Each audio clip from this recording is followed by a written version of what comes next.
after you've gone no contact with the narcissist, here's some things that you might want or notice about yourself. First of all, you might notice that you're easily triggered. You might notice even around healthy people, just because they are questioning why you're saying no, you might feel triggered, like, oh, this is a narcissist. So your meter, your narcissist meter, is potentially off a little bit, where you think either you go from nobody's a narcissist to everybody's a narcissist.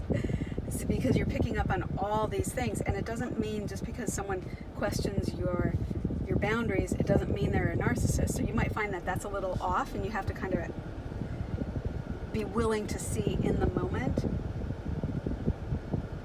if someone's trying to manipulate you.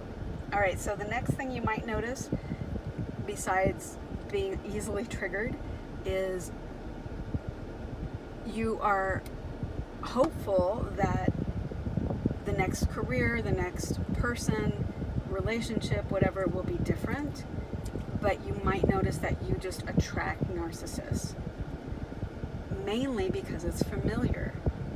Because what's unfamiliar feels uncomfortable. It feels, the brain doesn't really like what's different or uncomfortable. It likes what's familiar, no matter how unhealthy it is.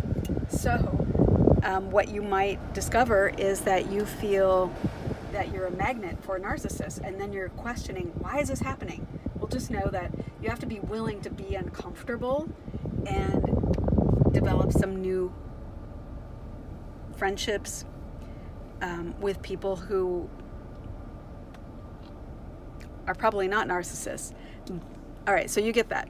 So the next thing that you might notice is that you've done a ton of healing work, you feel great about yourself, your confidence is back, but you might notice that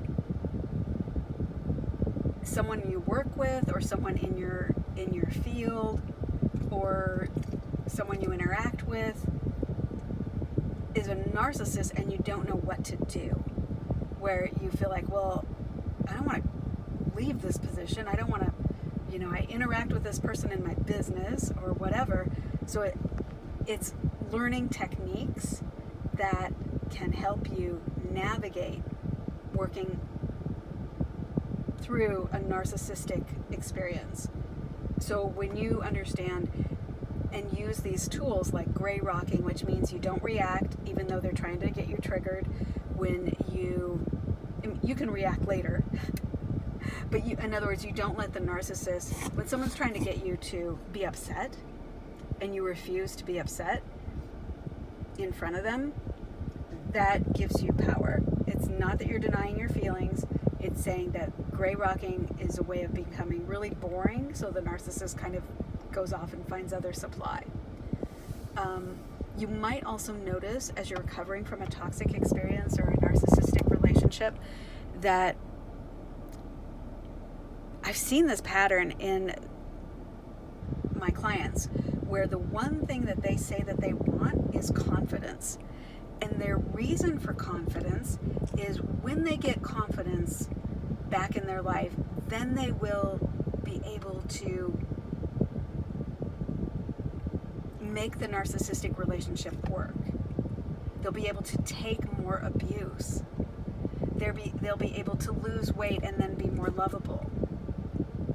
And this idea of confidence is really skewed. And what they don't see often is they don't see that it's the narcissistic toxic relationship which has chipped away at their confidence.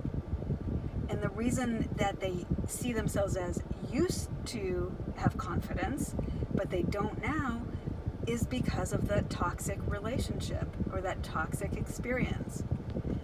They think that somehow they just lost their confidence, but they're not really observant enough to realize that someone has been chipping away at their confidence in every conversation. And that's the toxic person, the narcissist. Because what they do is, if they can get you to doubt yourself, then you won't ever leave them. And they're really, really insecure people. So if you're looking to get your confidence back, start realizing that you never really lost it. You just sort of forgot where it was within you.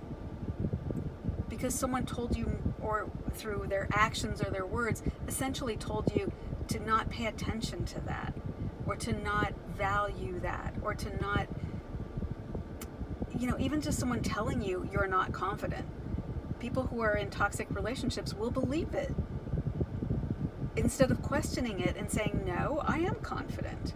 I'm confident I don't want to be around you. So if you're looking for your confidence, you don't have to look very far because it's still within you. The reason you can't lose weight isn't a lack of confidence. It's because you won't do the work necessary to lose weight. And that's not a confidence thing. That's a changing a habit thing, or a being uncomfortable. Will you change a habit? Being willing to change. It's just an excuse in that sense. And nobody took your confidence. Nobody stole your confidence. You always have it. Just like nobody takes your name, like takes your first name, right? Like nobody says you are not Mary anymore. Like you are who you are. So it's still there. All right, so we've dwelt with that. All right, what else do we need to look at? As you recover from a toxic experience, you might feel that you might just feel lost and lonely. And that's just part of the process. That's part of getting to know yourself again. So embrace it. And as far as being lonely, I got news for you. Everybody's a little lonely. You can be in a room full of 1,000 people and still feel lonely.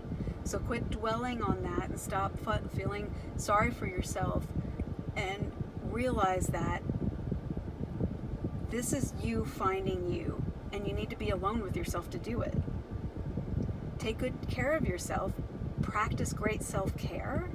Take care of your kids. Take care of your animals. Take care of yourself too. And I think that's where a lot of people think, and I used to think that as well, I'm better at it now.